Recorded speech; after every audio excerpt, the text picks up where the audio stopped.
Пайғамбарымыз саллаллаху алейхи ва саллям айтады.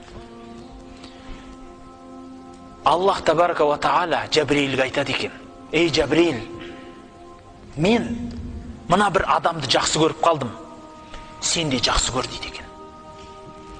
Жабриил ол кісіні жақсы көреді екен да бүкіл аспан халқына айтады екен, періштелерге: "Ей аспан халқы, Аллах мына кісіні жақсы көріп қалды. Мен де жақсы көрдім. Сендер де жақсы көріңдер" дейді екен. Аспан халқы жер халқына айтады екен.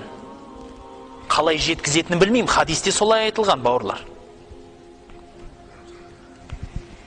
Аспан халқы айтады екен жер халқына: "Ей жер халқы, мына кісіні Аллах жақсы көрді. Оны Жабриил жақсы көрді. Оны біз де жақсы көрдік. Енді сендер де жақсы көріңдер" дейді екен. Оның сонда кім болды ол? Әулие болды емес.